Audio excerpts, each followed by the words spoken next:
Good evening, ladies and gentlemen. Thank you all for joining us. Welcome to the Montana Foreign Policy Forum. Tonight we're going to look at the urgent topic of global terrorism. I'm Mark Johnson. I'm the Executive Director of the World Affairs Council, and we're delighted so many of you could come out and join us tonight.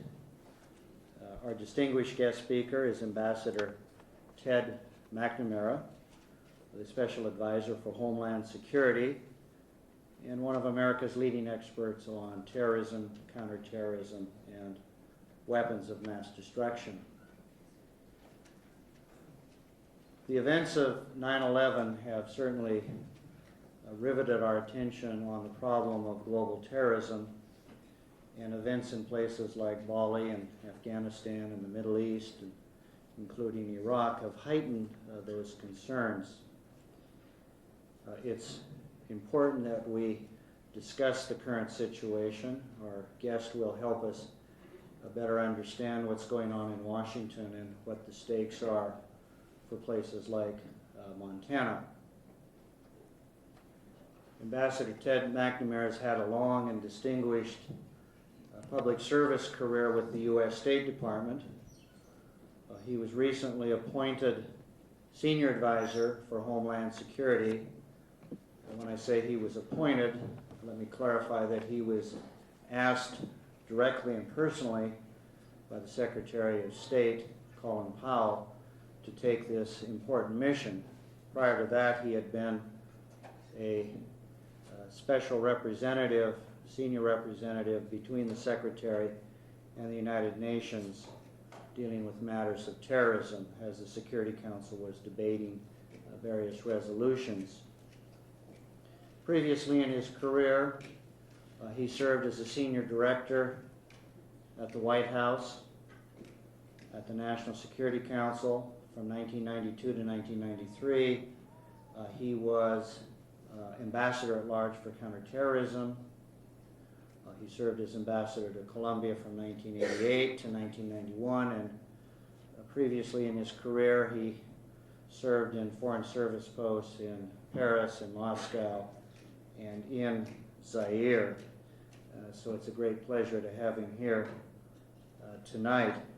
And I should tell you that earlier in the day, this morning in fact, Ambassador McNamara addressed 430 high school students at the University Theater who are participating in the 38th Annual Model United Nations program. This is part of the International Education Week activity sponsored by the Departments of Education and State. And Ted, on behalf of the World Affairs Council, we greatly appreciate the time you took to help educate a new generation of Montanans about world events. Now, we're very fortunate to have someone of Ted McNamara's stature. He's going to speak, and after his remarks, he'll be pleased to take your questions. And what I would ask, in the spirit of fairness, we have a good crowd here, if you would please limit your comments and your questions to a brief moment, say a minute, so that we can hear from as many as possible of you. And before I turn the floor to Ambassador McNamara, I want to say a word about our next program.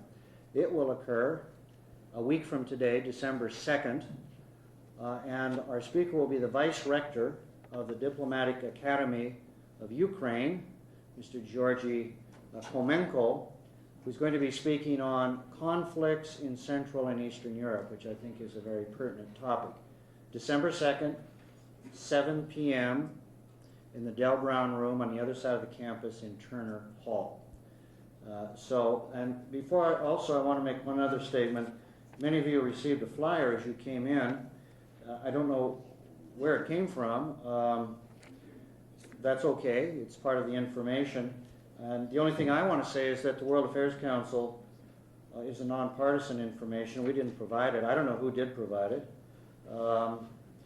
But William Safire is always worth reading, a conservative journalist. So if you haven't read conservative journalists, this might be a good time. Anyway, it's now my great pleasure to present to you Ambassador Ted McNamara.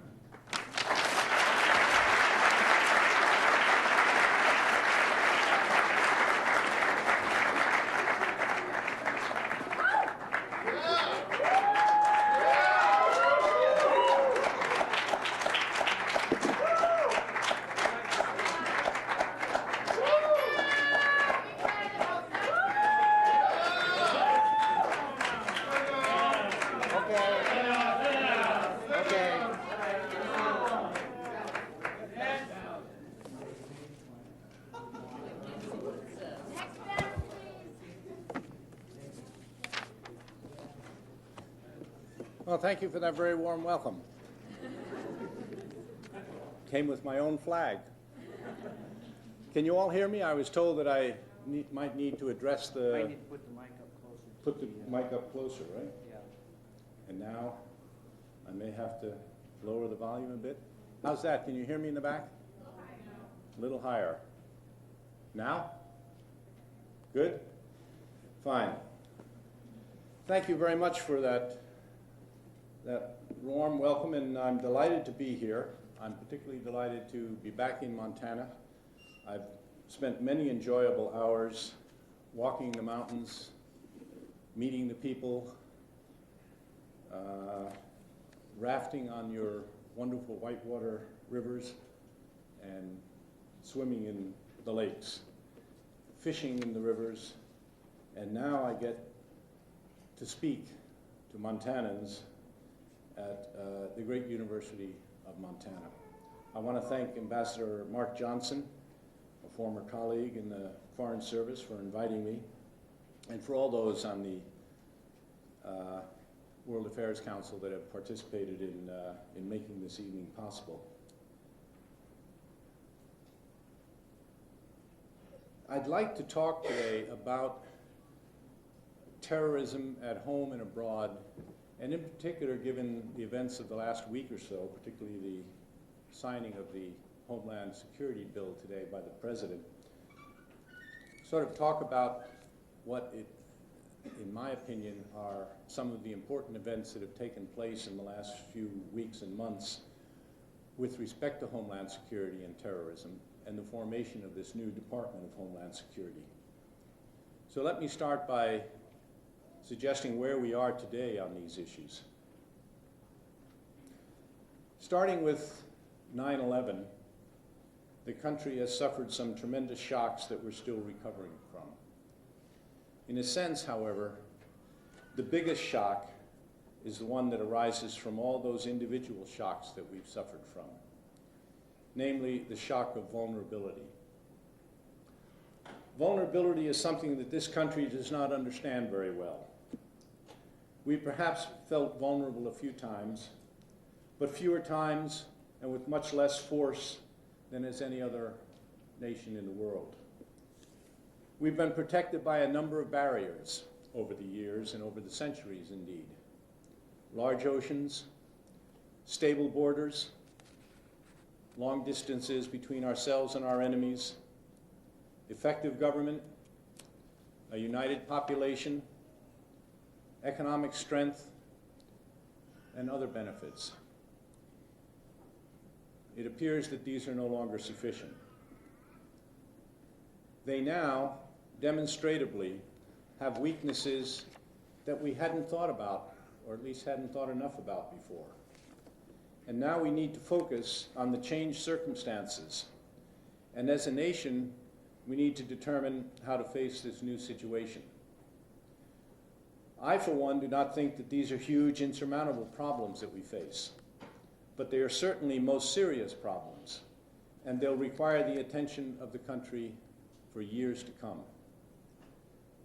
The more powerful we have become in political, economic, and military terms, the more our adversaries have looked to unconventional means to confront us.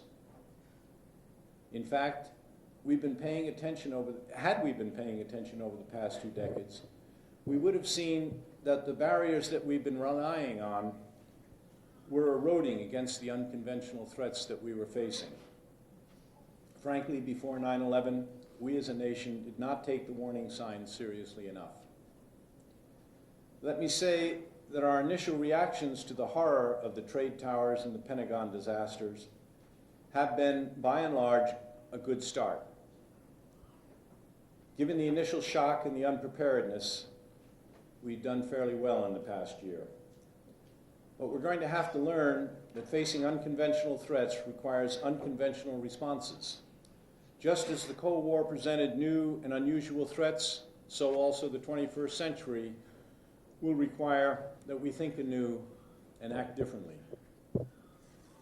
We are indeed in a new kind of war.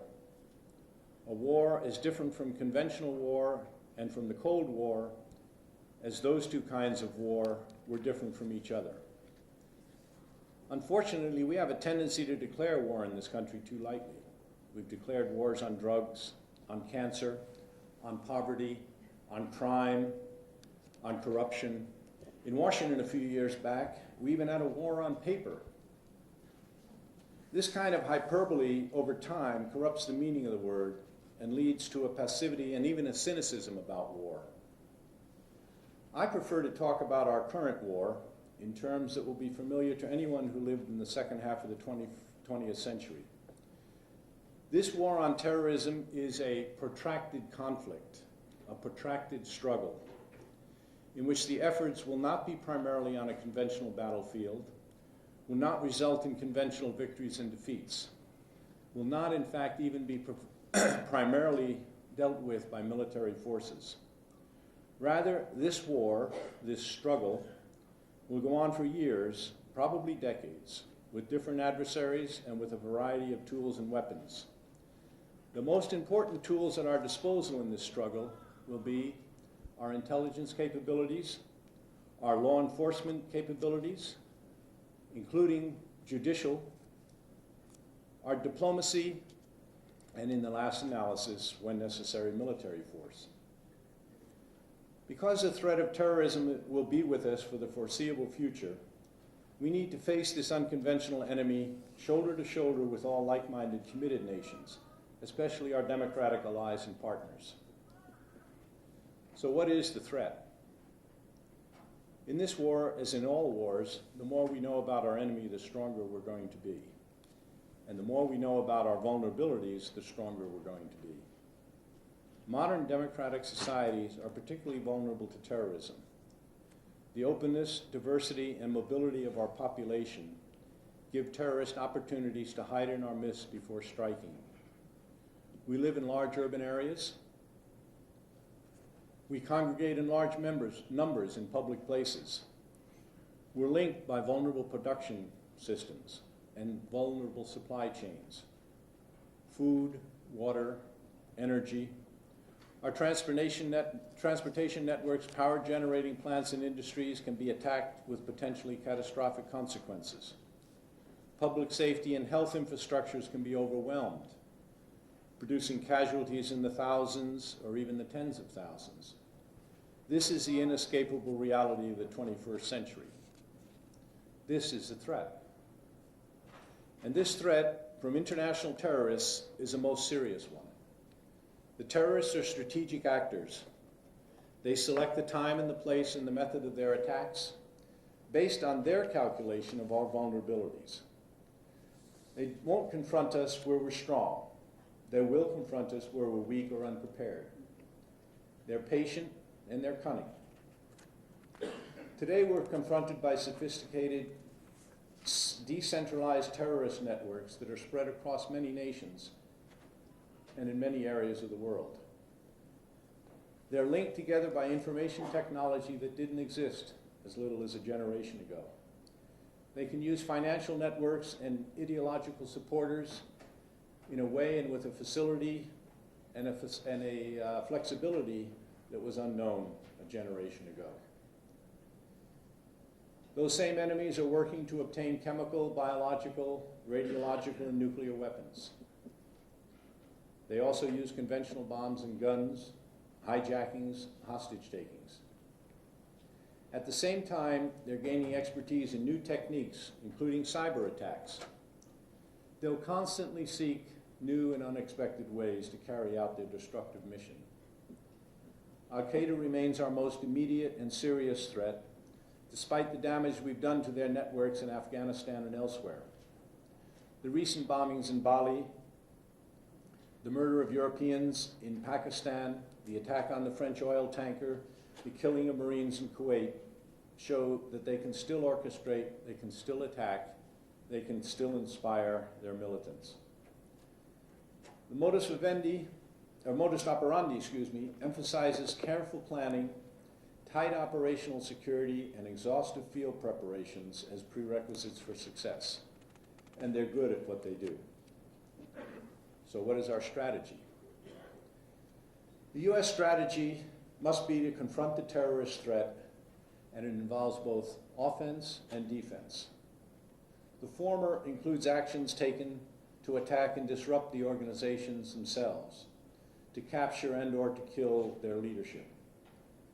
The latter comprises the steps we're taking to protect our homeland, our population, and our relations with the rest of the world.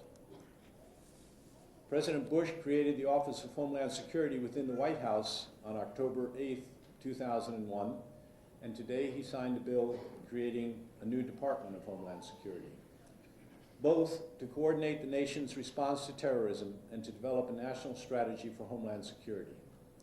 The strategy was released this past summer, and it's the first of its kind for our country, a new and different strategy, not a national security strategy, but a homeland defense strategy.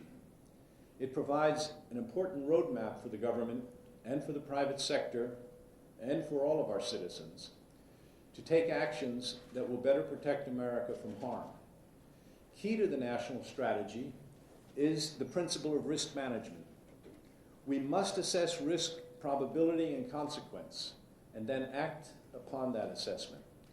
We can direct our resources towards securing against the greatest vulnerabilities, but we must be able to recognize the greatest vulnerabilities in order to protect them. Our strategy has three objectives: to prevent terrorist attacks within the United States, to reduce America's vulnerability to terrorism, and to minimize the damage and recover from the attacks once attacks do occur. Something that's easily expressed and something that's difficult to carry out. To drive the implementation of the national strategy, there is now the new department whose primary mission will be to secure the homeland.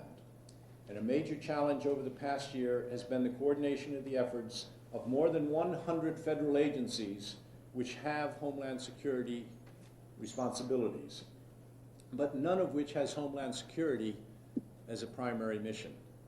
As of today, that's changed. The new department will control our borders. It will work with state and local authorities to respond to emergencies.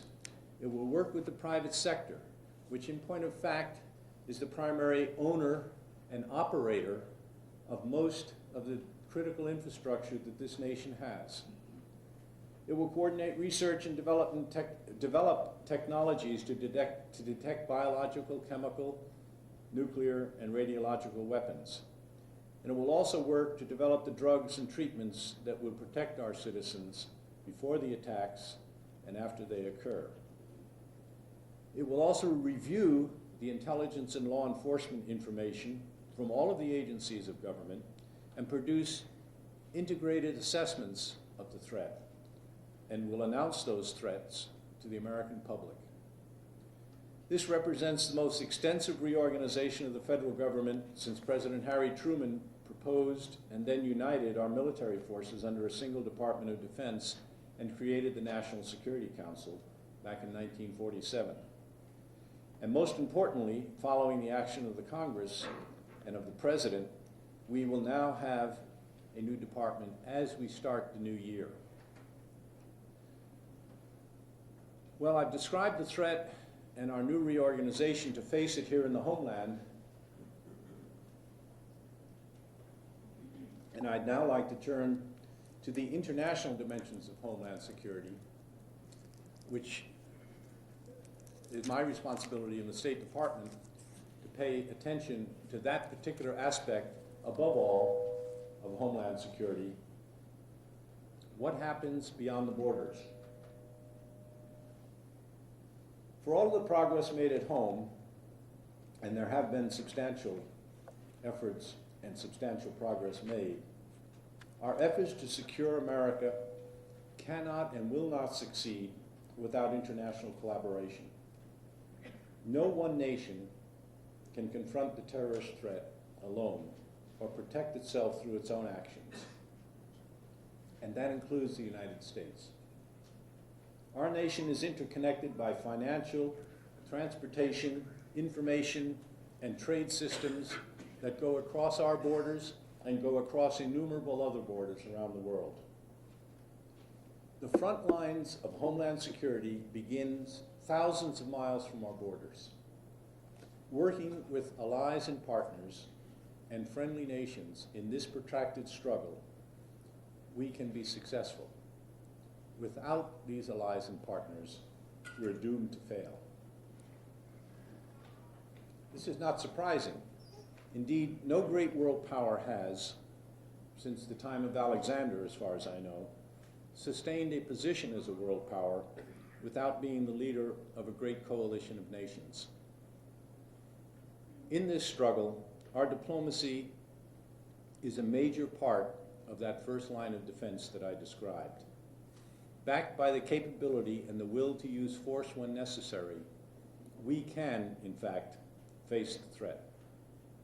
This approach won the Cold War for us, and modified for the current situation, it can win this one. Over time, our political strength, our economic wealth, and our social and cultural influence can be sustained best by working cooperatively with allies and partners. Necessarily, our ability to gain their cooperation will from time to time involve adjusting our methods without compromising our goals. In the end, we'll need therefore to remain strong but flexible in our dealings with those nations from whom we want and must have cooperation. We need the wisdom to see this truth if we're to gain the maximum benefits in this long struggle against our terrorist enemies. We can protect our homeland by working cooperatively. The United States is proud to be part of one of the greatest coalitions in history. Just about every nation has offered its political support for the global campaign against terror. And many coalition forces have joined us in Afghanistan to destroy the Al-Qaeda bases and to capture many of its operatives and put the rest of them on the run from their haven in Afghanistan. At the same time, we helped to liberate the Afghan people from the oppressive rule of the Taliban. You'll all remember,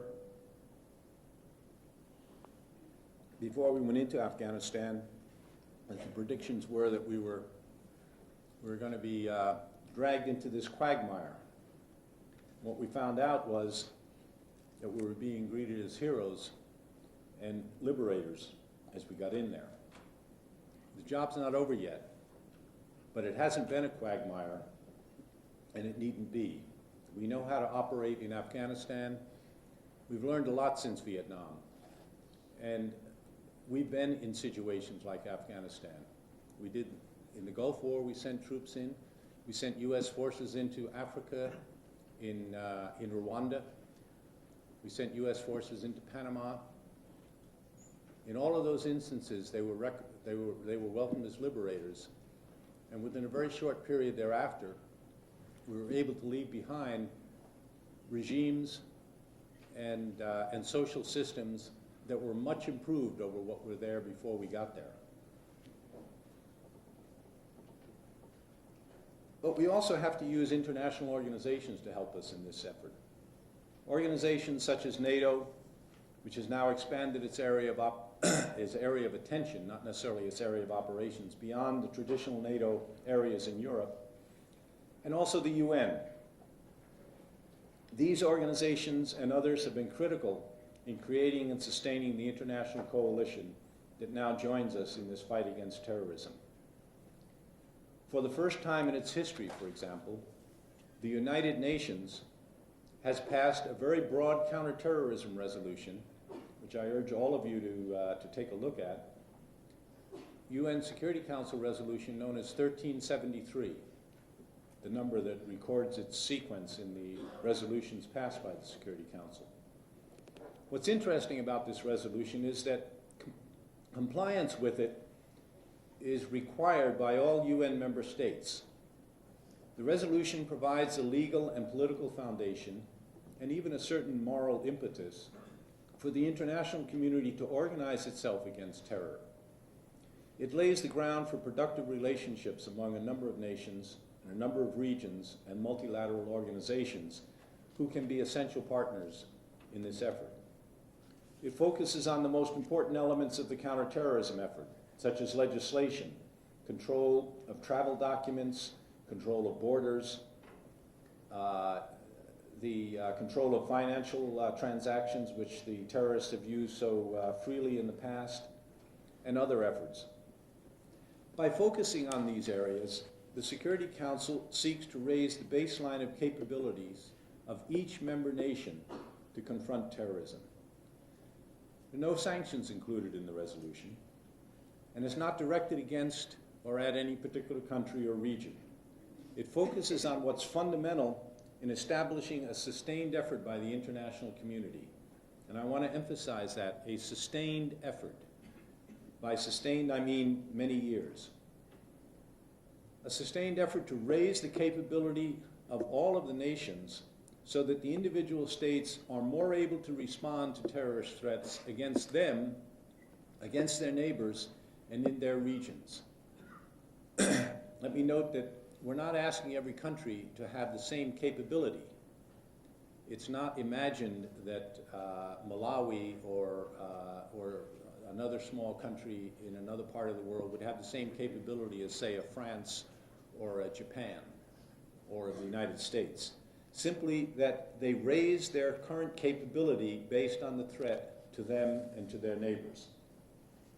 In the past year, we've been implementing bilateral accords with Canada and Mexico here in the United States to increase mutual security without impeding the legitimate transportation and flow of people and goods between the United States and those two countries.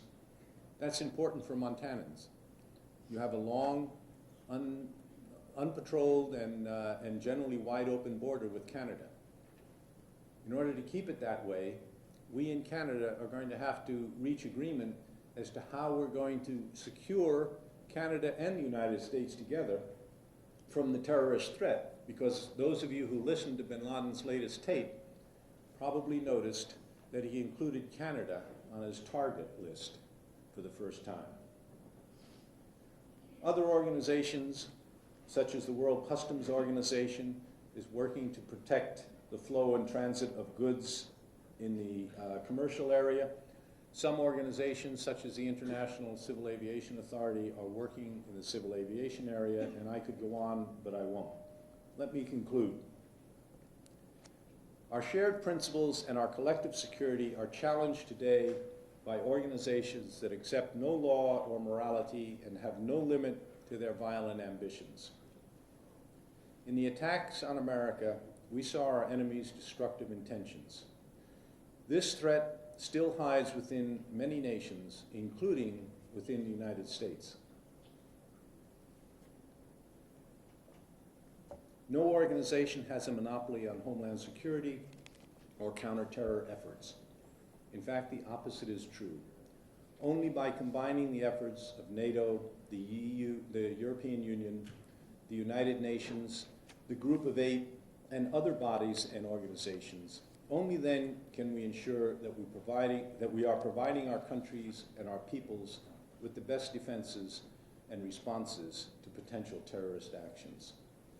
Every American citizen has a stake in this struggle. If governments and international organizations are to succeed, they'll need long-term moral and political support from community leaders and ordinary citizens like yourselves. Democratic governments do not take tough decisions without the support of the citizens. The UN will continue to be a very important element in this. It will be important in creating and sustaining the international coalition against terrorism. Therefore, the support for the United Nations and its efforts is going to be important. All citizens can and should support state and local government as they attempt to face the threats in their states and localities. And above all, and let me close with this, we must all maintain our traditions of tolerance and non-discrimination. We're an open and diverse society. It's one of our greatest strengths. It would be a tragedy if we were to let the terrorists change that. We're not fighting Muslims, we're not fighting Arabs, or any other ethnic or religious groups. We're fighting criminal activity by extremists of all kinds. We started on a long journey, and it's going to require patience, diligence, and wisdom to succeed. I think we have all three of those. We're going to have to maintain a sustained response with adequate resources. We're going to need to protect our people and our way of life and develop capabilities to respond to catastrophic attacks that in the past we had never thought we would have to face. And it will require a shared effort. As I said, neither the United States nor any other single nation can do it alone. Through international cooperation, the kind of cooperation that has been so essential to us during the Cold War and before, we can and we will prevail. We can and we will triumph over global terrorism. We do have the capabilities, and if we have the will, we're sure to succeed. Thank you.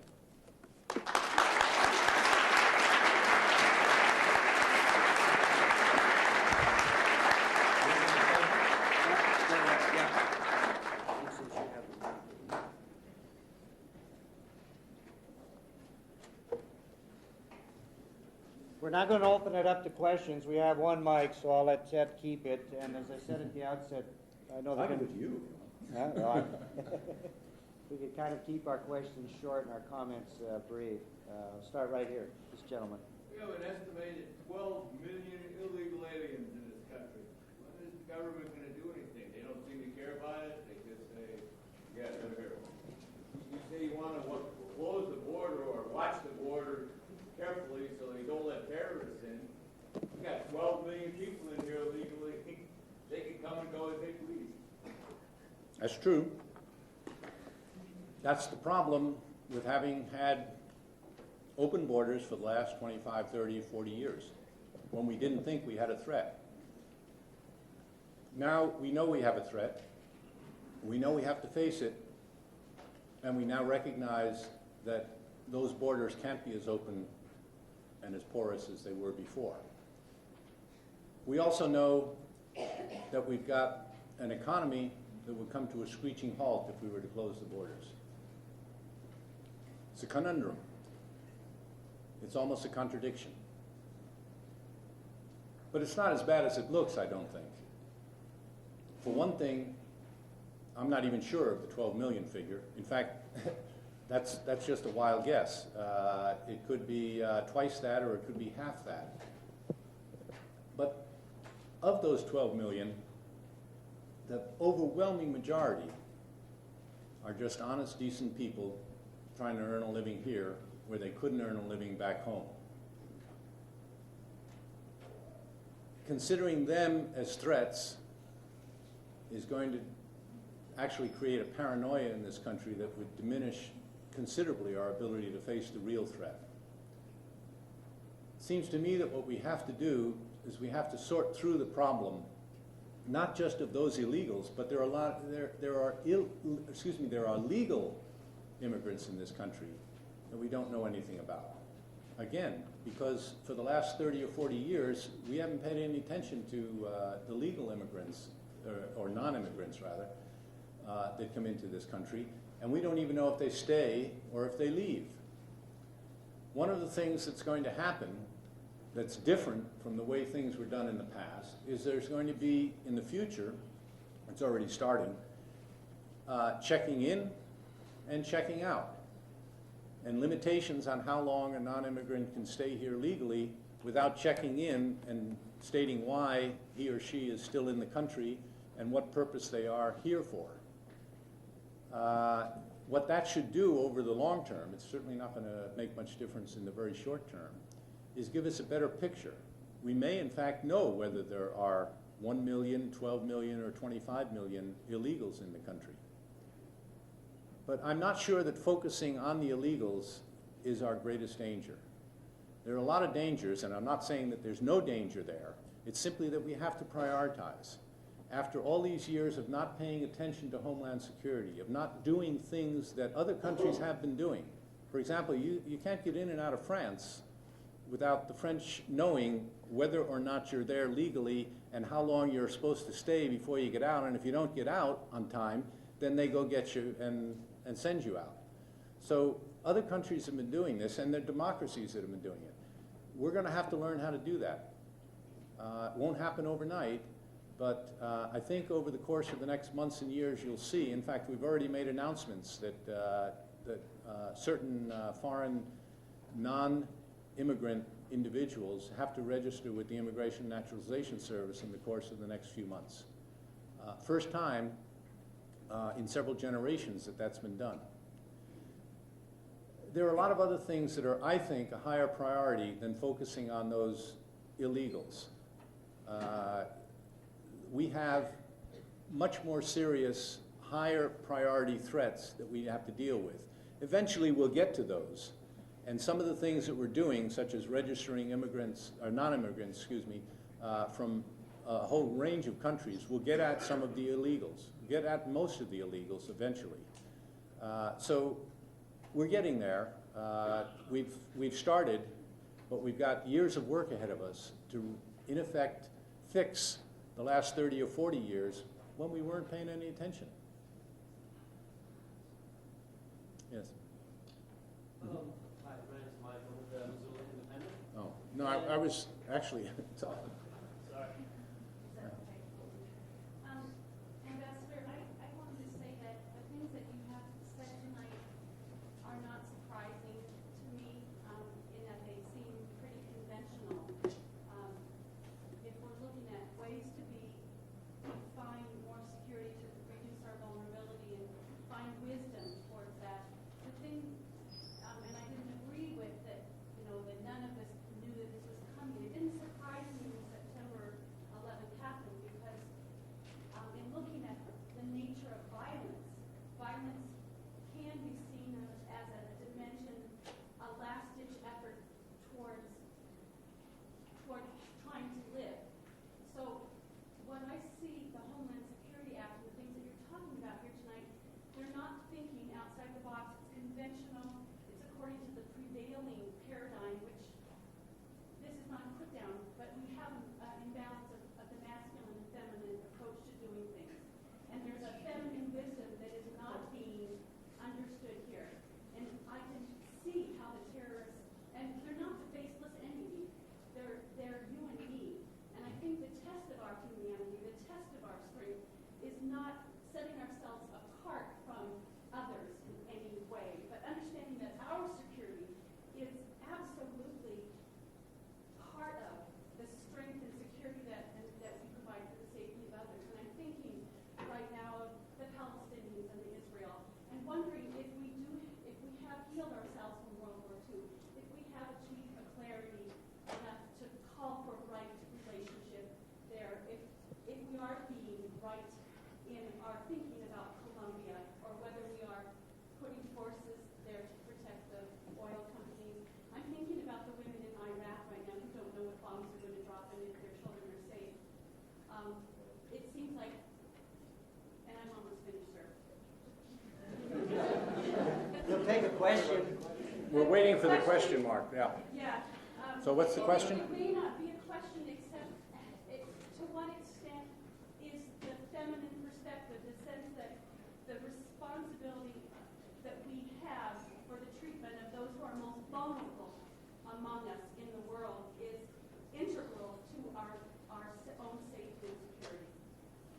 Well, I don't know where to begin on that, because it's so all-encompassing. It goes well beyond the question of terrorism or of homeland security. It has to do with the welfare of the world's poor.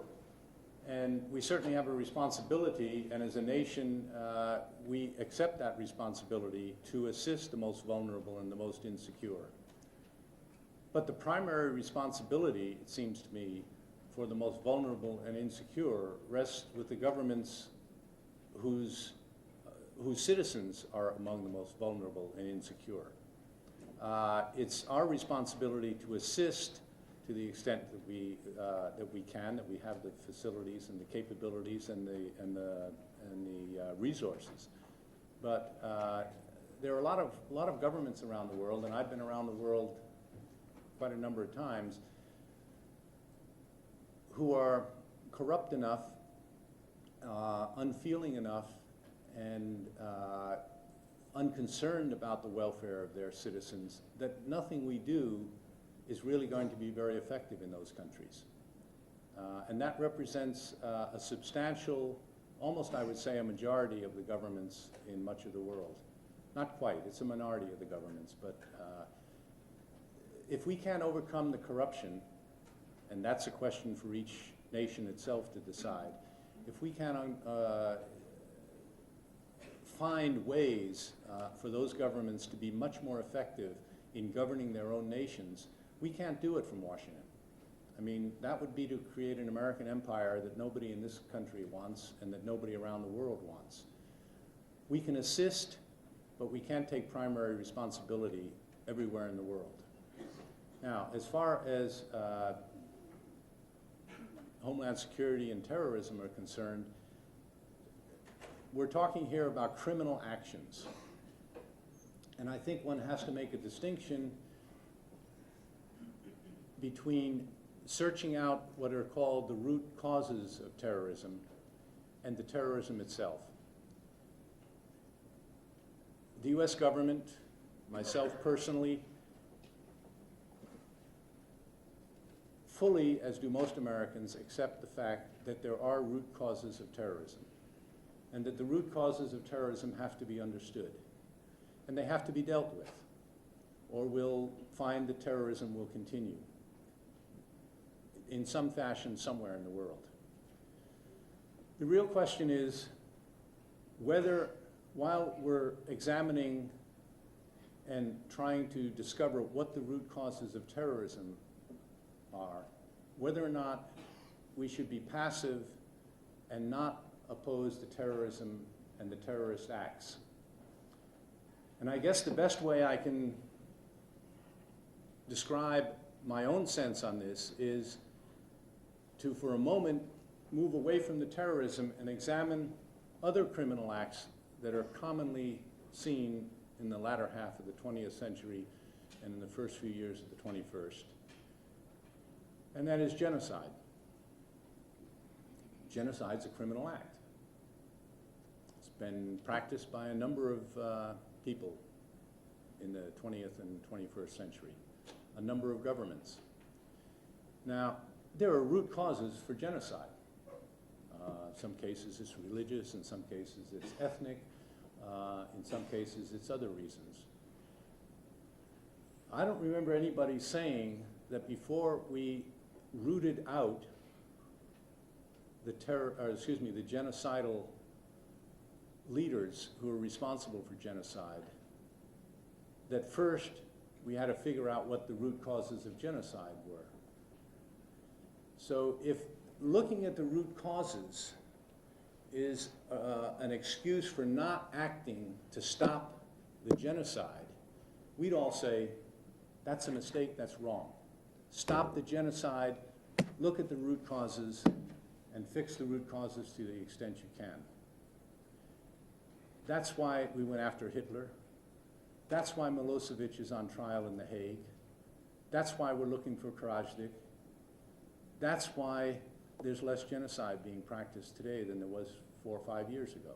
Because we went after those guys, particularly Milosevic and Krajnik, and demonstrated to anybody else who had in mind genocide that we were coming after you, and we'd come after them. So there was less incentive to practice genocide. If we had sat to one side and said, oh, you know, we really have to figure out what the root causes are before we go after you guys, there'd be a lot more genocidal people practicing genocide today than there are actually. Let me move that back into terrorism. Terrorism is a criminal act. We don't say that there aren't root causes for that criminal act, but that shouldn't be an excuse for not taking action against the criminals, for defeating those who would practice those criminal acts, even while we understand that there are root causes. There are root causes for murder and rape, too. There are root causes for all criminal acts. In some cases, they're personal. Some cases they're economic, some cases are political. But you don't not fight the criminal and the criminal activity until you first sorted out the root causes. That's never been the case, that, to my knowledge, in working against criminals. Yes, the root causes of terrorism have got to be understood, and to the extent that we can alleviate those root causes, we'll be making progress. But I don't think that that ever should be an excuse for not making a very determined, forceful, and sustained effort to get rid of the criminals who are practicing terrorism. Yes? Oh, sorry. No, I wasn't, but go ahead, and then the fellow further 5, 6 rows back.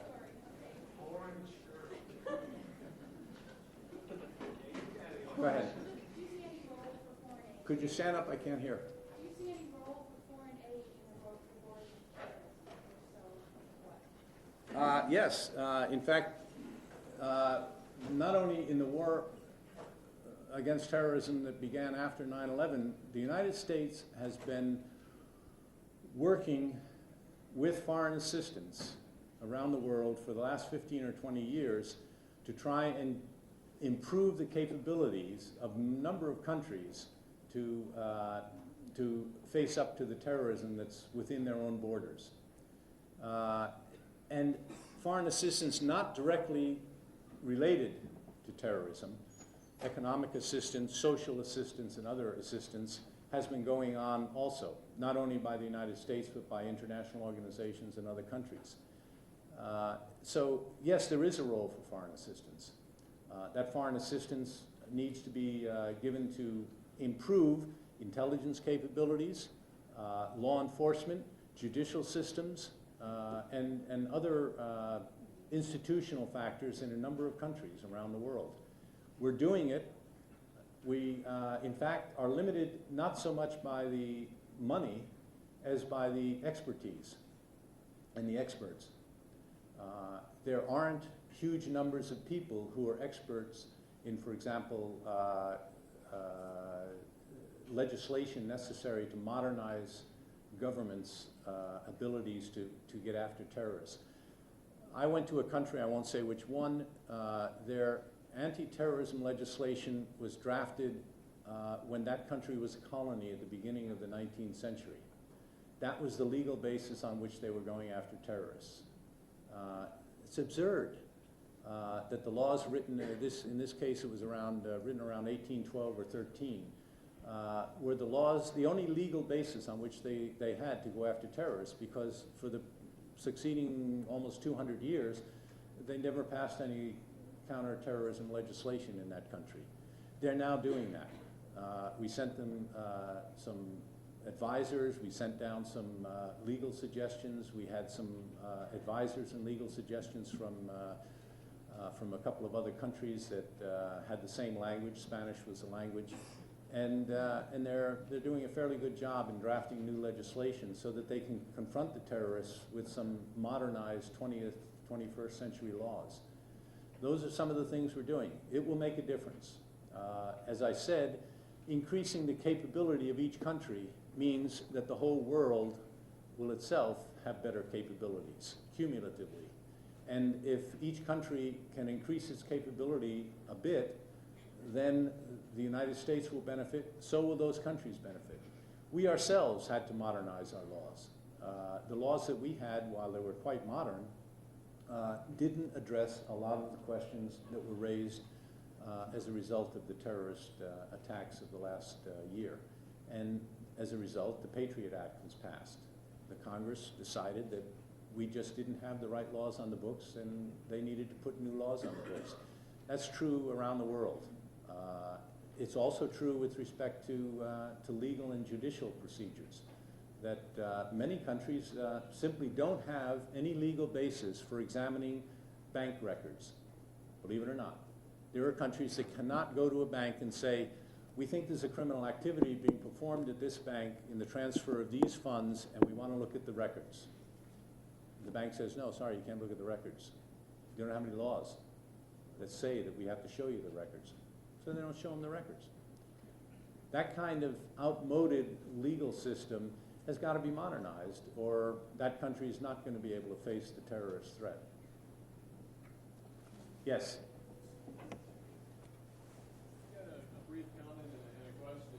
I'm very concerned about our own government's support for terrorism, and particularly in Colombia. I spent 2 weeks in the city of Barranquilla last year and a month there this summer, and Barranquilla has been completely taken over by the right-wing paramilitaries, which according to the Colombian Commission of Jurists are responsible for 79% of the deaths and disappearances of non-combatants.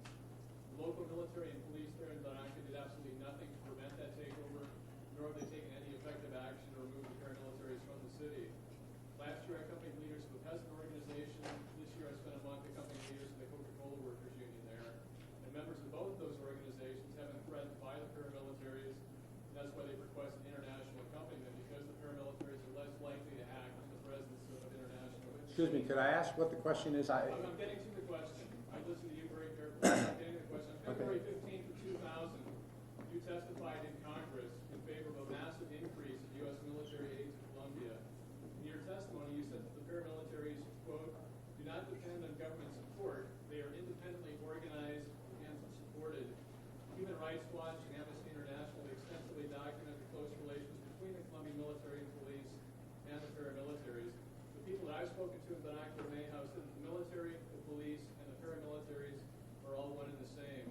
4 months after you testified, Congress approved $642 million for the Colombian military and police. In the past 2 years, they gave them another $594 million.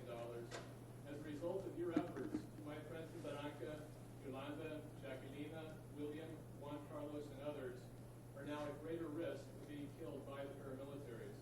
So here's my question. When is our government going to stop its support for terrorism in Colombia?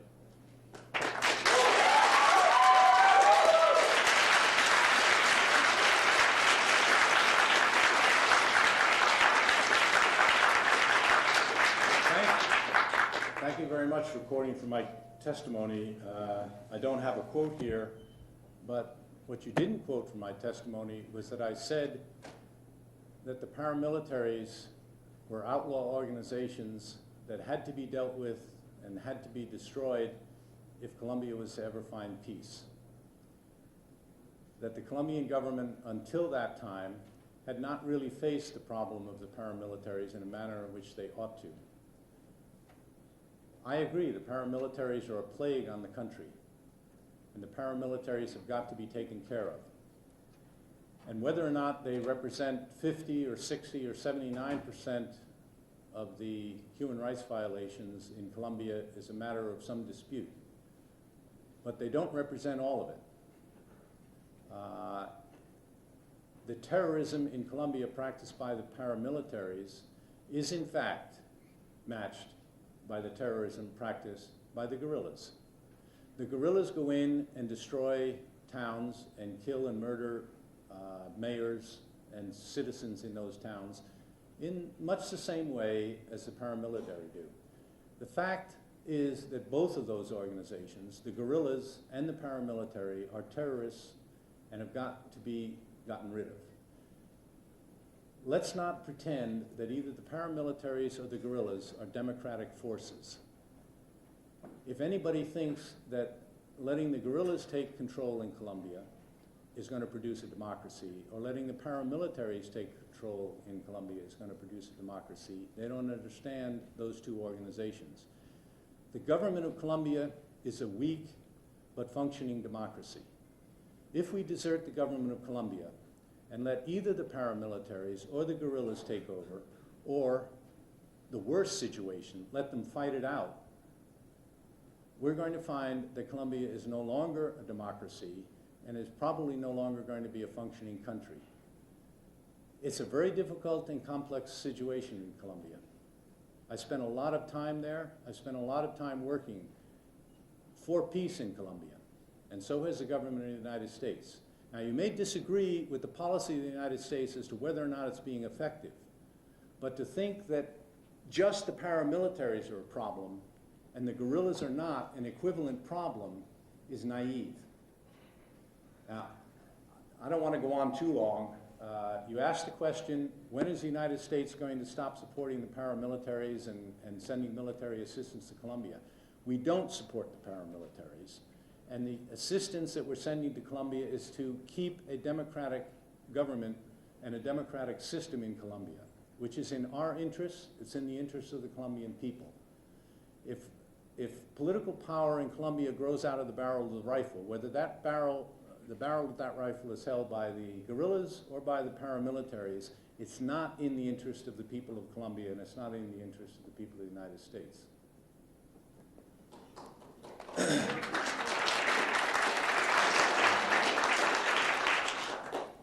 you, Ambassador McNamara. Thank you for coming to our community today to speak about these issues. As you mentioned, and as we all know, President Bush has signed the Homeland Security Bill into law, and with it there's funding for the Total Information Awareness Program. The stated goals of this program are to construct a centralized database containing data on every American's electronic transactions, bank and medical records, travel data, emails, phone calls, etc. Edward Aldridge, Undersecretary of Acquisitions and Technology, told reporters last week that the Pentagon is developing this prototype database to collect and use software to analyze consumer purchases to monitor every purchase made by every American citizen. There is already an effective constitutional method for gathering evidence against any criminal suspect. You go to court and you get a warrant. Now the private behavior of every American citizen will be tracked, cataloged, analyzed before there is any suspicion of criminal activity. My question, how, in even the broadest interpretation of the meaning or the intention of the Fourth Amendment to the Constitution, which reads, the right of the people to be secure in their persons, houses, papers, and effects against unreasonable searches and seizures shall not be violated, but upon probable cause, how will this new database not be a violation? Again, in the broadest interpretation of the Fourth Amendment to the Constitution, how will this not be a violation to this constitutional amendment?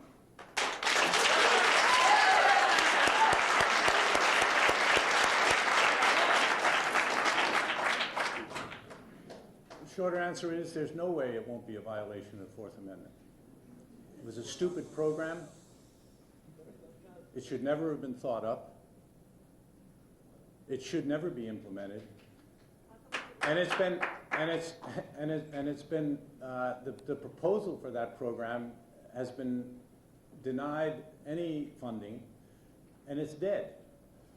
So there isn't going to be any such program. Let me finish. It's a program that was dreamt up by somebody at the Department of Defense apart from and separate from Homeland Security. It was not part of the Homeland Security program. It was never part of the Homeland Security program, and it was never intended to be part of the Homeland Security program. In my opinion, it was a dumb idea, and it's been killed. Smarter minds prevailed, and people realized that that was not something that ought to be done, and it has been ended. So you've won on that point. We've all won on that point. I take that back. Why? We're not talking about Tim. Yes. Yes, sir. I would like to ask about what are we doing in Afghanistan other than providing military power? And this question is when Al Gore said that they have, in a sense, abandoned Afghanistan in the same way he abandoned it years ago after the communists were defeated. And just what are we doing to build the country economically and structurally and democratically? What are we doing in Afghanistan? And how about, are we allowing the Afghanistan people to trade in the opium trade? Well, let me take the second half because it's a shorter answer, and that is, no, we're not certainly allowing them, but how one stops that in a country as chaotically organized as Afghanistan is a tough question. It's a tough question whether it's Afghanistan or Burma or Thailand. opium trade is an international trade that we haven't been able to stop for the last 20 or 30 years. And in large measure, or at least 50% of the responsibility for that is ours, because we have such an insatiable appetite for drugs. Somebody will supply it. But nonetheless, we're trying to eliminate the cocaine and heroin traffic coming out of Afghanistan. How successful we'll be with this new regime, we'll see. I expect it will probably be somewhat more successful than the last one, because we couldn't get any cooperation out of the last one. Now, as for what we're doing in Afghanistan, and whether we're leaving Afghanistan to go the way of what had happened in the early 1980s and early 1990s, I think, I'm not an expert in that area. I don't work in that area. It's not an area of my responsibility. But from everything I hear in the Congress and from the administration experts, they seem to have taken a lesson from the 1980s and 1990s and decided that we're not going to abandon Afghanistan, but that we're going to organize a coalition of nations willing to assist us in Afghanistan, including Japan, including the nations of Southeast Asia, including China, that these countries have gotten and agreed to get together to try and put together the kind of resources that will be able to assist the new Afghan government. The Afghan government is certainly better than the last one. The population seems to be more content than they were under the old regime. Whether or not we're going to be able to put Afghanistan back on its feet, I don't know. But we're certainly trying, and we're not walking away from it in the fashion that occurred back in the 80s and 90s. So the answer is, I'm just not expert enough to give you all the details, but I certainly hope that we don't do what we did back then. We know now that that was a mistake. Would that we had known it back then. I think that there is a decent program that's being attempted. Whether it will be successful or not, I have no idea. Yes? One of our strengths is multi-ethnicity. We have many languages in this country and many capabilities to interact with the world. In your opinion, are we fully utilizing those? Say, just for instance, the Arabic population, a tremendously difficult language to learn, and yet we've got probably 6 million Arabic speakers in the country. Are we utilizing those people to, say, make up our deficit in Arabic intelligence and gathering? Yes, we are. Not just in the intelligence area. We have Arab Americans working in the State Department as diplomats. We have them working in government and in the private sector, going overseas to Arabic-speaking countries. I think we do fairly well, actually, in getting the right people with linguistic skills overseas. We're not very linguistically endowed as a nation. That you think I'm understating it? But there's a history to that. We needn't go into it now. There's geography involved. You can go 5,000 miles in any direction, almost, or at least 2,000 or 3,000 before you run into another language. And English is the lingua franca of the modern world. I know that presents a difficulty because when I was learning my first foreign language, I couldn't get people to speak that language because they all wanted to practice their English. Then I just got very, very stubborn and refused to understand their English.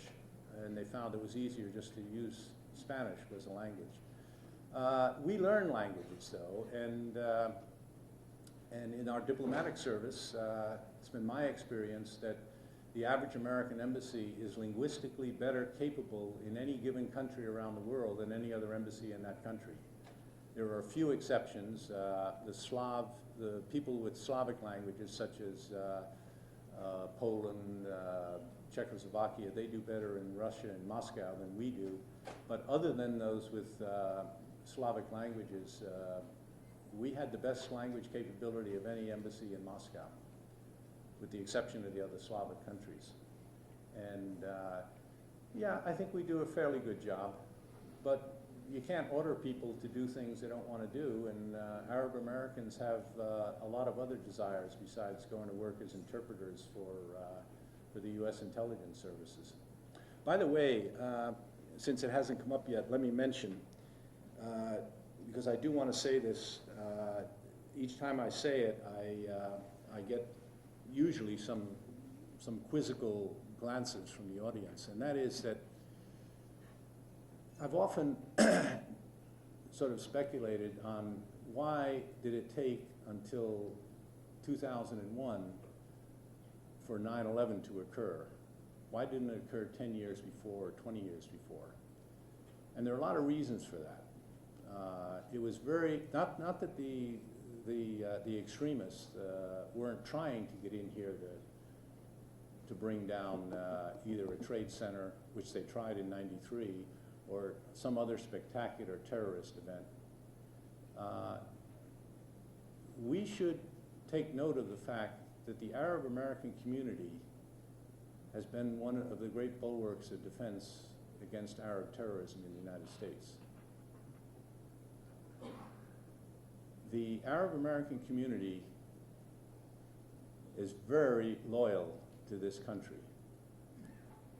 And I know, without going into detail, that over the course of the last 20 or 30 years, they've saved the United States from terrorist attack many times. Very quietly, without making a great deal of it. If you want to know why 9/11 was successful, I'll mention there are a lot of reasons. But one of the reasons you'll all note is that the terrorists in 9/11 stayed away from the Arab American community for the first time. Think about that. Yes, you seem very anxious. Yeah. Well, I'd just like to ask, you said something about risk assessment. About the fact that you went through a lot of risk assessment in developing the Patriotic Act and Homeland Security. Did they take into balance what's going to happen to the hearts and minds of people like myself and maybe some of the people here when civil liberties are taken away, when the United States, like in Colombia and other countries, engages in state-sponsored terrorism itself, and when the United States has weapons of mass destruction, I think more than anybody else, and what's going to happen here in the United States? We have all those wars, war on drugs, war on poverty, all those wars going here. This is the people that we've been warred on for the last 20 years by the United States government. Don't you think it would be in interest of the security of the United States to win the hearts and minds of its own population concerning things like the war and the war on terrorism before they go past the Patriotic Act and Homeland Security and pretty much blowing their credibility, at least to me? Well, that's a perfectly legitimate position, and obviously they haven't won your hearts and minds on those issues.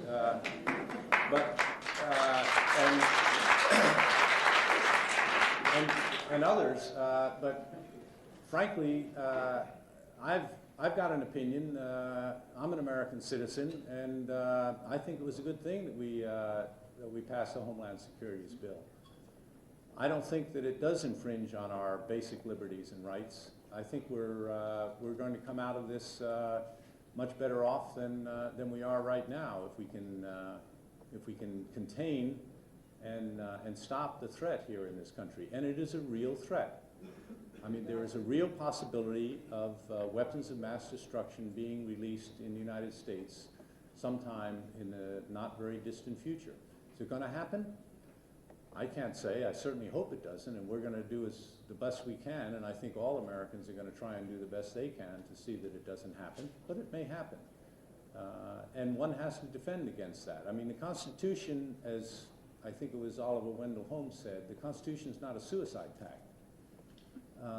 There are basic liberties and basic freedoms that are protected by the Constitution, and those are fairly well protected even after the Homeland Security Act was passed today or was signed today. I don't see that they're in great danger. If people think they're in great danger, you change the government and get them I changed to. the government, but we were, You were outvoted. no, we weren't. I'm sorry, I had nothing to do with that. Yes. No one has ever really defined, I'm trying to come up with, no one's ever really defined or given a definitive idea of what. I can just barely hear you. Nobody has given a definitive statement of what terrorism is. I mean, you speak, it's a vague term, just like. No, I can define. You want me to define it? I would like you to define Sure. meaning and purpose that we are defending, which all those opposed, because our president did make a statement to the effect that he that is not with us is against us, which is actually a statement made by Jesus Christ in reference to his teaching and his vision for life, not George Bush. Because somehow George Bush took it from Jesus and used it in his own agenda. So what I'm considering here is what is the meaning and purpose of our life as Americans that would help us define terrorism. Does terrorism mean anything that opposes these ideals, and if they are ideals, what ideals are they? Well, I think I can define terrorism for you. I'm pretty sure I can't define he was with us, he was not with us is against us. In my Bible, in fact, I've found that 3 places. 2 places it says he who is not with us is against us, and in the 3rd place it's translated he who is not against us is with us. Anyway, on terrorism. Terrorism is the commission of criminal activities, most specifically the destruction of property and people's lives, innocent property and innocent people, for the purpose of bringing about and terrorizing people into accepting a political position of the person practicing the terrorism. So it's a criminal act against innocents for the purpose, for a political purpose, to bring about political change. That's my definition of terrorism. It's fairly simple. Does all the time.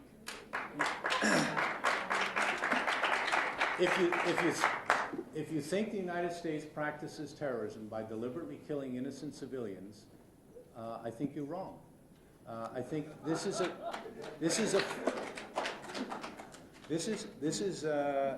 position that I think the facts do not substantiate. Not whose facts, the facts. It's not whose facts. Well, then why It's was whose the United opinions, States and but- Israel the only 2 countries that refused to ratify the UN resolution against terrorism? Pardon? Why is that? Why is what? The United States and Israel vetoed the UN resolution against terrorism. Why is that? What UN resolution against The terrorism? UN resolution in terrorism that you know exactly what I'm speaking of, and you think No, the rest no. of the people don't know what I'm speaking of either? Doesn't exist. And Israel can't veto anything in the No, but UN. Israel always votes with the US. Well, if Israel votes with the U.S., but they can't veto anything. The US can veto it. Pardon?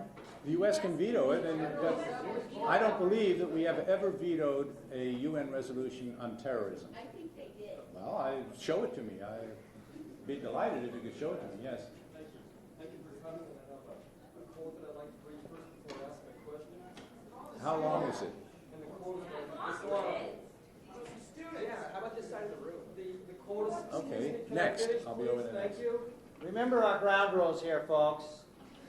A lot of people have questions, and we're trying to get to them, so let's keep them brief, 1 minute, so everybody can have a turn.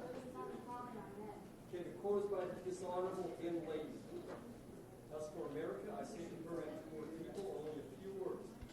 I swear by Almighty God, who raised the skies without a pillar, that America and those who live in America will not dream of security before we live it as a reality in Palestine. And for all the infidel armies, leave the land we inhabit. Praise and peace be upon him. God is great, Lord of Islam. Peace be upon you, God's compassion and blessing. You got your Van Layden and Associates attribute these situations here as the reason for attacking the United States. So in order to actually eliminate the cause of terrorism, one would need to go and eliminate these particular situations where the Palestinians and the Israelis are in conflict, and also to remove any foreign military forces from the Arabian Peninsula. And what he is saying is that he will continue on and on and on. So why don't we actually get to the root cause rather than government eavesdropping on our conversations, monitoring our credit card transactions, centralized databases against us, and so forth. Gestapo tactics is what they call it. Why not actually get to the root cause? Because if we do not get to the root cause, these are only makeshift methods and only band-aid methods, and they're just not going to work. So my question to you is again, why don't we get to the root cause? If this is the root cause, and Van Layden has said this is the root cause. That's the root cause for Ben Laden. And his followers. And his followers. And I'll tell you, the reason is because we don't agree that Ben Laden has the right to either determine that there should be no U.S. presence in the Persian Gulf, or that the United States should not support Israel in the manner in which it has supported it. We simply have a disagreement. Now, if that disagreement is such that he can commit criminal acts in the city of New York and Washington in order to support his position, and that's justified, well, then anything's justified. And if anything's justified, then this is going to be a much poorer world for anybody to live in. There has to be limits. There has to be some limit to what you can do to achieve a political goal. And if slaughtering 3,000 people is justifiable, 3,000 innocent people who had nothing to do with and were not involved in your particular, in this case, Bin Laden's particular war, well, then if I don't know whether you consider that. Do you consider that a justified action to have been taken by Bin Laden? No, I do not myself No. personally, but I'm saying that. So therefore, one has to oppose unjustified actions. Violence is justified violence. That's right. Okay, I said I'd come over to this side, so go ahead. Orange shirt. Okay, orange shirt.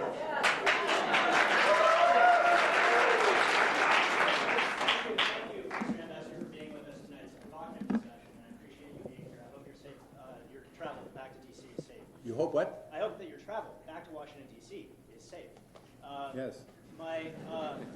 And yours to your home. Thank you. I'm going there soon. It's Thanksgiving. I'm happy about it. The question I wanted to ask sort of builds on a couple of the other questions that have been raised. And in particular, I am deeply insecure about the new legislation that's been passed, both in the form of the USA Patriot Act, as well as the Homeland Security legislation. Now, there's one little bit about the Patriot Act that I take solace in, which is that certain sections of it have what they call sunset provisions that will expire in 2005. Certain authorities given to the federal government to do things like sneak and peek searches, searching without a warrant, could expire after a reasonable amount of time. However, certain sections don't, such as roving wiretaps, for example. Those provisions won't expire.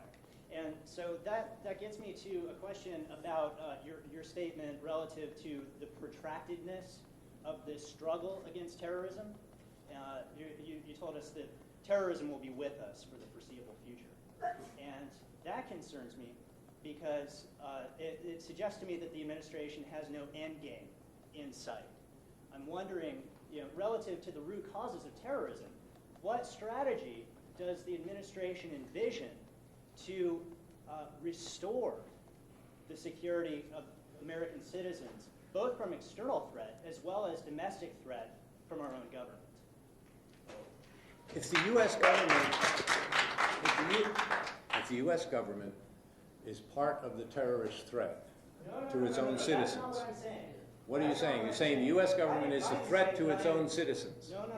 I am saying that I am uncomfortable with the lifting of the veil of privacy that previously existed between my personal life and the scope of government. Right. Now that the government is empowered to record my commercial transactions, to record my travel habits, to keep information about my iris color and my gait and how I walk When will those authorities end, or will they? Well, first of all, they're not empowered to record your iris characteristics unless you wish to have them recorded. Pardon? Defense Advanced Research Projects Agency program. It's in the Pentagon. You're right. It's not the Homeland Security Bill. It's in the Pentagon, but it is happening. I said that was a stupid idea that is done with.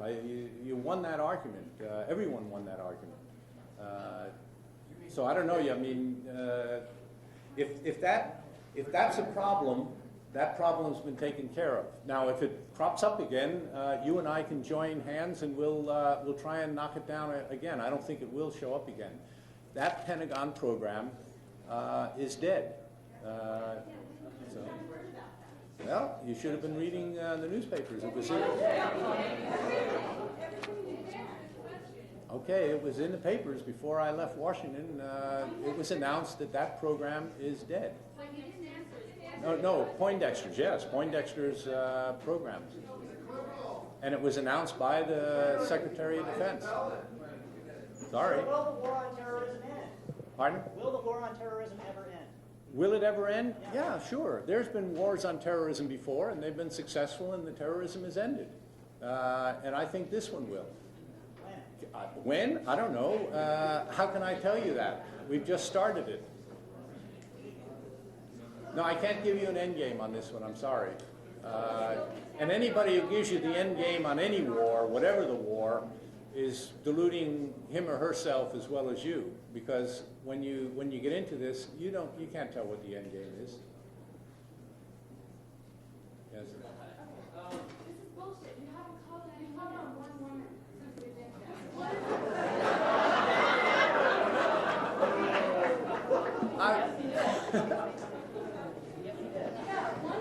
Sorry.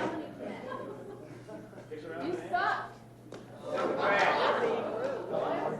Actually, I've called on a lot of people that haven't stood up because other people stood up in front of them. Go ahead. I apologize to the women. I'm not avoiding you. Raise your hands. I have a couple of questions that I'd like to do for our readers of the Missoula Independent, but I'll just ask one because I don't want to monopolize the time. I'm hoping you might be able to give me 2 minutes after, whatever. But for now, let me just ask, you said that our diversity can allow terrorists to hide in our midst, and not debating whether or not that statement is true, are you concerned with blanket warnings from the Bush administration regarding terrorism possibly creating a culture of fear and suspicion that could have negative impacts on our social fabric as a country? Yeah, I am concerned. I addressed that at the end of my remarks very clearly. We've got to be very careful that we do not allow the terrorist problem to create fears and suspicions and neighbor looking on neighbor. So how is, The president said that about a dozen times. He's also warned against thinking that this is somehow a war against Islam or a war against Arabs. He's been quite emphatic and quite clear that when an entire nation becomes as concerned as the U.S. was after 9/11, some people go too far. We saw that immediately after 9/11 when some poor fellow from, I think, Delhi in India, a Sikh actually, that's right, neither a Muslim nor an Arab, was killed, I think, was it in Arizona? And the poor man had nothing to do with either Muslims, Arabs, or terrorism, and he was just simply shot dead by somebody who became paranoid about this. That we have to be very careful of, and I'm as concerned about it as everybody is. I guess my question was, are these blanket warnings from the Bush administration in fact adding to that concern? I hope not. I know the president hopes not. How do you balance off informing the public What are we supposed to do with a blanket warning, I guess, is the question. I mean, vigilant. I don't think many of us know what that means, so I guess I'm asking you to clarify exactly what we're supposed to do with that blanket warning. I think you're just supposed to know that there's a threat there and that the threat has gotten more serious. Let me mention that, So that we still need... without serving a purpose. No. Is that not fair to say? It's fair to say that we haven't yet gotten the system of getting information out without causing some confusion among the American population. That's quite true. We're new at the game. And obviously the color coding system helps a bit, but it's not, it really needs improvement. This is a new area for us. We're learning, U.S. government's learning, state government's learning, local government's learning. How do you deal with these things? Because we never had to deal with them before. I just came back from a country that knows how to deal with it quite well, Great Britain. They've had 30 years of Irish bombings and terrorism. They have a very sophisticated system for notifying the public, for telling them what areas they ought to be careful about, what are the dangers, and then telling them later, okay, that one seems to have died down, and letting them know. And they do this, and they've been doing it now for 30 years. We've got to learn how they do it and see what they're doing right that we can apply here. The warning systems, everybody agrees, from the president on down, are not operating as efficiently and as effectively as we want them to. As I said, we're new at that game and we're learning. But we've got to get the message out to the American public. Otherwise, there'll be criticisms. Oh, you knew about that and you didn't say anything. So you got to balance those things. We haven't got the right balance yet. We're still working on it. In terms of knowing about that and not saying anything, we do a few more. Yeah, let's move on. Yeah. Ted, two more? Yes. Okay. First of all, I really like how you deflect questions. That's great. Okay, root causes. Well, the root causes of dictatorship and tyranny are, taking away the people's freedoms. So what's going on? You're talking about root causes,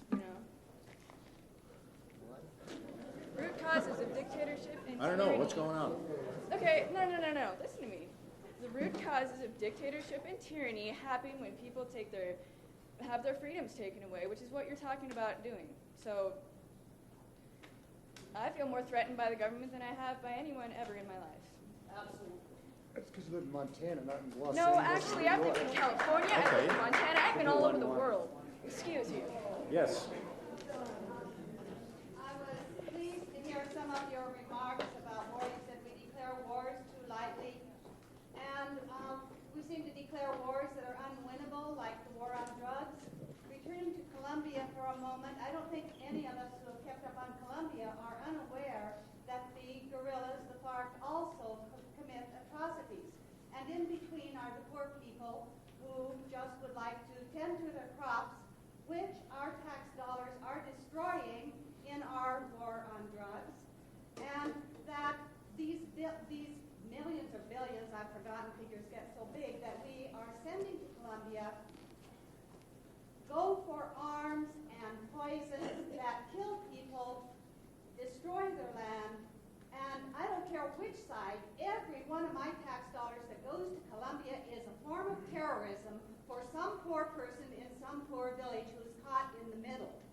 And I want to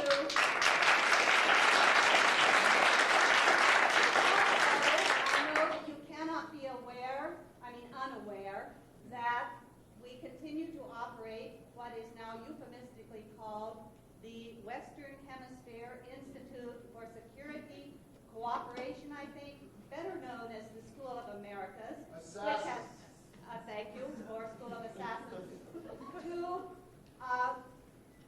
train the kind of people who are committing atrocities in Colombia and elsewhere. Now, you said that a new attack like this, a new situation, requires a new look, a new and different strategy. I suggest that our new and different strategy should be not terrorism that we are committing. We have got to quit the terrorism that we have been doing. I would like to ask you to consider and tell us some new strategy that is not going to kill people, innocent people in the middle. And I would ask you to how we can justify putting our money into what is terrorism. And I will, one other thing, I will say that when you gave your definition of terrorism, I felt, yes, my government, I have to agree with one over here, that my government right now is committing terrorism on me because I am more afraid of what my own government is doing. I have been more afraid of my own government since September 11th than anyone else.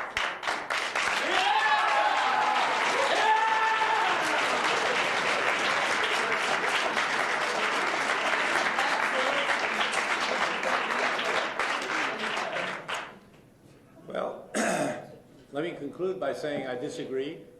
I think our policy in Colombia is not a policy of terrorism. I think that there is one democratic player in Colombia that has any hope of governing Colombia democratically, and that's the government. It's weak. It's got a lot of faults. It's a good but not a very good democracy. But both of the other major players are undemocratic and will do nothing to advance Colombia, either economically, politically, or socially. I do not agree that the American policy in Colombia is a terrorist policy. And as far as you're being more afraid of your government since 9/11 than of non-governmental forces or of anything else, I disagree there also. But I'm just another American citizen like you, and I express my opinion, you express yours, and I welcome hearing your opinion, even though I disagree with it. You have time for one more? Yes, sir. Okay. Okay, yeah, you've been jumping up and down there. Well, you see, I pointed to somebody and somebody else stood up. I don't know what I can do here. I have a very simple question. You talked about the criminal acts that took place in New York and Washington, D.C., and that obviously Al-Qaeda was driven by their own rationalizations to commit these acts. Just wondering, what separates other violent acts executed by our government and what makes them not criminal, and what makes those actions criminal? And also, that's my question, but I also just wanted to say, you mentioned the IRA in England. Well, the IRA operates many times out of New York and Boston, but nobody ever bombed New York or Boston. No one what? No one ever bombed New York or Boston. Yeah, but what about Hiroshima? How many innocent people die in Hiroshima? I'm not quite sure I understand the question, but... IRA often operates out of New York or Boston, and yet the English government never bombed New York or Boston Yeah. the way that we bomb Kabul and other innocent places where innocent people live, because so-called terrorist organizations operate out of it. Now do you understand the question? now I understand the question. Yes, thank you. An entire country is taken over. Can I ask you a question about the Homeland Security legislation? I think we've been around this block a few times.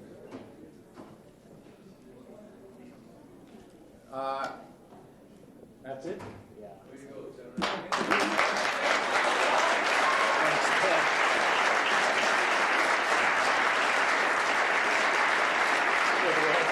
That's okay.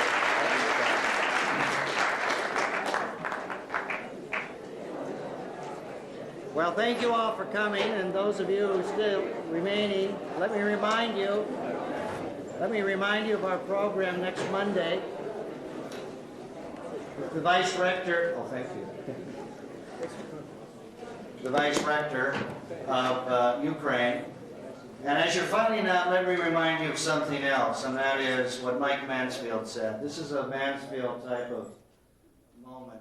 You recall what the Senate Majority Leader said, it's always better to hear what the other guy has to say. I think we succeeded in that, sometimes a little more than others. Sometimes feel a little bit like Susie Wong. It's been a real business doing pleasure with you, but it's been a good dialogue. Now I see a few new faces here at the World Affairs Council. I hope you'll join us again. We're doing a lot of good programs. It would be a shame for you with passionate interest in international affairs not to be engaged in the community and speak out. And that's what we promote. We do it on a nonpartisan basis. And we'll be doing more programs. And I'd like to hear from you as to suggestions of programs. So again, thanks all for coming.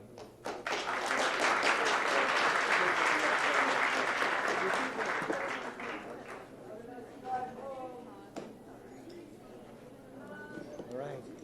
You know, it seems like this terrorism is a business. I mean, there's a lot of money involved, and it's like unemployed people that It's all are Arab, contributions, whatever. Yeah. It's very interesting. I mean, you know, a lot of wars have been that way. Vietnam was sort of an unemployment program for Vietnamese, you know, with Russian.